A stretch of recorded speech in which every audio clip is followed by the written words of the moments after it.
Dans une vallée entourée de montagnes majestueuses, deux tribus se partagent le territoire, les Akamas et les Djabala. Depuis des générations, une haine farouche oppose ces peuples. Les Akamas, réputés pour leur bravoure et leur force physique, sont d'excellents chasseurs et guerriers. Leur chef, Mansa, est un homme imposant et respecté, connu pour sa sagesse et sa sévérité. Les Djabala, quant à eux, sont connus pour leur intelligence et leur ingéniosité. Ils excellent dans l'artisanat et la médecine. Leur chef, Amara, est une femme redoutable et rusée, guidée par son amour pour son peuple et sa volonté de protéger leur terre. Kofi est un jeune guerrier Akamas de 20 ans. Grand et musclé, il incarne la force et le courage de son peuple. Ses yeux perçants et son regard déterminé inspirent chez lui le respect et l'admiration.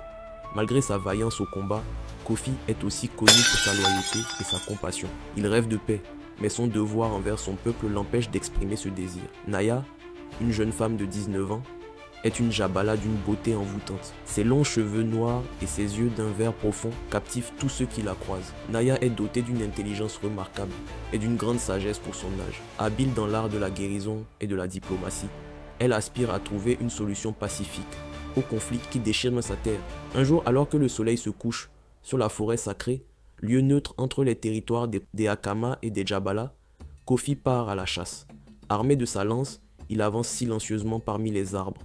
Non loin de là, Naya récolte des herbes médicinales. Leurs chemins se croisent par hasard près d'une clairière baignée par la lumière dorée du crépuscule. Surpris de se trouver face à une ennemie, Kofi lève instinctivement son arme, mais la beauté et la sérénité de Naya l'arrêtent pas net. Le silence règne un instant, rompu seulement par le chant des oiseaux. Kofi abaisse lentement sa lance, intrigué par la jeune femme devant lui. Naya, bien que méfiante, perçoit une gentillesse cachée dans les yeux du guerrier. Ils échangent quelques mots hésitants, chacun conscient des risques de cette rencontre.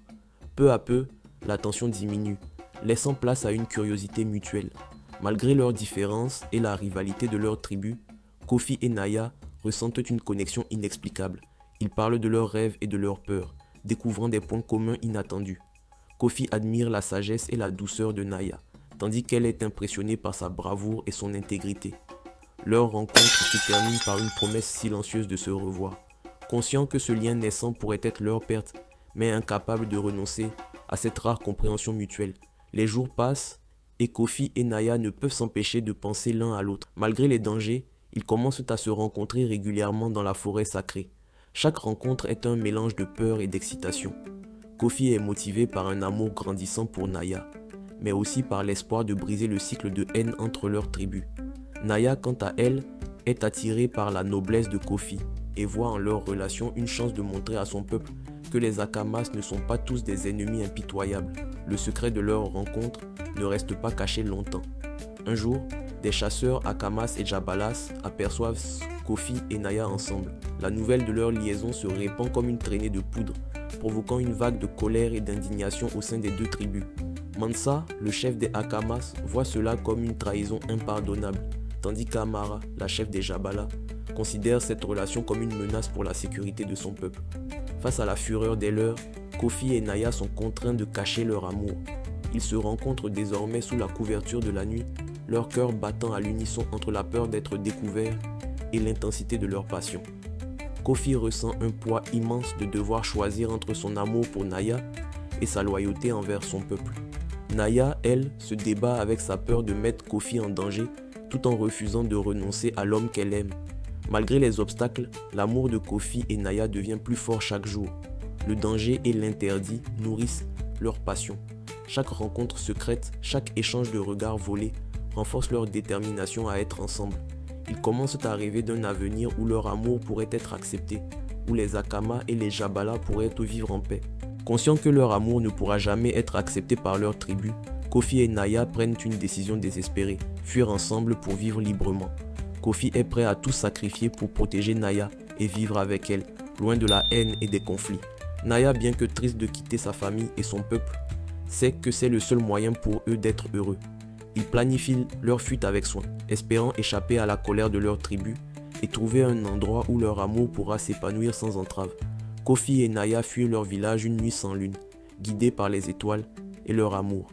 Ils traversent la forêt sacrée, puis des rivières et des montagnes, espérant mettre le plus de distance possible entre eux et leur tribu.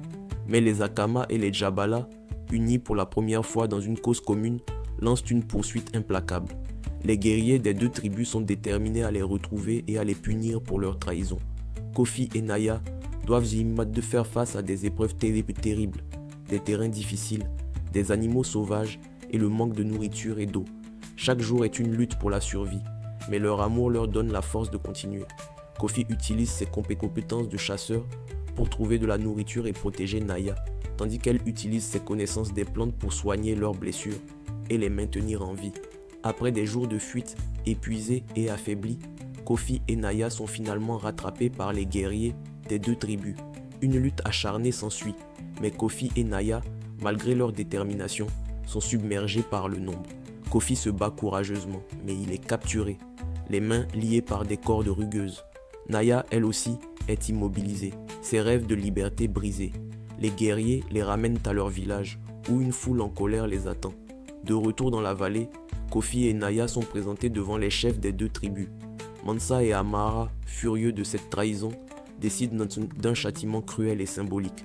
Kofi sera transformé en pierre, gardant à jamais l'entrée de la forêt sacrée, une sentinelle éternelle de leur interdiction. Naya sera condamnée à errer éternellement dans la forêt.